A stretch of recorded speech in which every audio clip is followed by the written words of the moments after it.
بسم اللہ الرحمن الرحیم.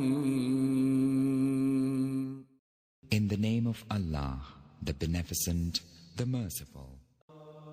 السلام علیکم محترم سامعین کرام، یہ دنیا مکافات عمل ہے۔ تم اس دنیا میں جو کرو گے وہی تم آخرت میں پاؤ گے۔ اگر تم حق پر رہو گے، حق کا ساتھ دو گے تو اس دنیا میں تم کامیاب اور بامراد ہوں گے اور اپنی منزل مقصود تک پہنچ پاؤ گے۔ ایسے ہی آج کا کچھ واقعہ آپ لوگوں کی خدمت میں پیش کرنے لگا ہوں۔ پرانے زمانے میں بنی اسرائیل کا ایک بادشاہ تھا جو کافر ہونے کے ساتھ ساتھ بہت ظالم بھی تھا، جو لوگوں کو خنزیر کا گوشت کھانے پر مجبور کرتا تھا، اور جو آدمی انکار کرتا تو اسے سخت سزائیں دے کر ہلاک کروا دیتا۔ پھر اس زمانے کے سب سے بڑے عابد کو بادشاہ کے پاس لایا گیا۔ لوگ اس عابد کے مرتبے اور فضیلت سے آگاہ تھے۔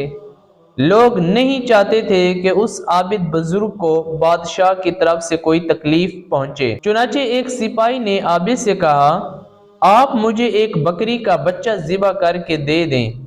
جب بادشاہ کہے گا کہ اس عابد کے سامنے خنزیر کا گوشت رکھیں تو میں وہی بکری کا گوشت آپ کے سامنے پیش کروں گا۔ بادشاہ یہ سمجھے گا کہ آپ نے اس کی خواہش کے مطابق خنزیر کا گوشت کھا لیا اور اس طرح آپ بھی ہلاکت سے محفوظ رہیں گے۔ عابد نے بکری کا بچہ ذبح کر کے اس کا گوشت سپاہی کو دے دیا۔ جب عابد کو بادشاہ کے سامنے لایا گیا تو بادشاہ نے حکم دیا کہ خنزیر کا گوشت لایا جائے۔ منصوبے کے مطابق تو اس سپاہی نے بکری کا گوشت عابد کو پیش کیا۔ بادشاہ نے کہا، میرے سامنے خنزیر کا گوشت کھاؤ۔ عابد نے کہا، اس اللہ والے نے کہا، میں ہرگز نہیں کھاؤں گا۔ یہ سن کر سپاہی نے اشارے سے بتایا کہ یہ وہی بکرے کا گوشت ہے جو آپ نے دیا تھا، اور آپ نے کہا تھا کہ جب بادشاہ مجھے خنزیر کا گوشت کھانے کو کہے تو بکرے کا گوشت میرے سامنے رکھ دینا، آپ بلا جھجک کھا لیں۔ لیکن عابد نے بادشاہ کے سامنے وہ گوشت کھانے سے انکار کر دیا۔ ظالم بادشاہ نے سپاہیوں کو حکم دیا کہ اسے قتل کر دو۔ جب اس عابد کو قتل کرنے کے لیے لے جانے لگے تو وہی سپاہی قریب آیا اور کہا، آپ نے گوشت کیوں نہ کھایا؟ باخدا یہ وہی گوشت تھا جو آپ نے دیا تھا۔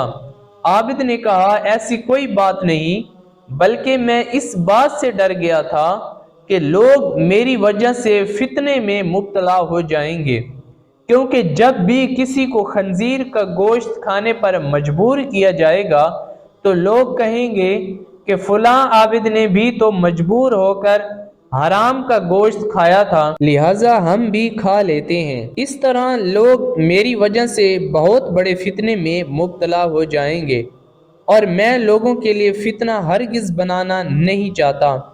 یہ کہہ کر وہ عابد خاموش ہو گیا اور جلاد نے اس کا سر تن سے جدا کر دیا۔ محترم سامعین کرام، یہاں سے ہمیں ایک سبق ملتا ہے کہ انسان کے اوپر جتنا بھی ظلم، جبر اور جور کا بازار گرم کیا جائے، اگر وہ حق پہ ہے تو حق پہ اسے چاہیے کہ وہ ڈٹا رہے۔ اگر حق پہ رہے گا تو وہ کامیاب اور بامراد ہوگا اور لوگوں کو فتنے اور انتشار سے بچائے گا۔ حق گو لوگ ہمیشہ حق کا ساتھ دیتے ہیں، چاہے ان کا سر ان کے دھڑ سے جدا ہی کیوں نہ ہو جائے۔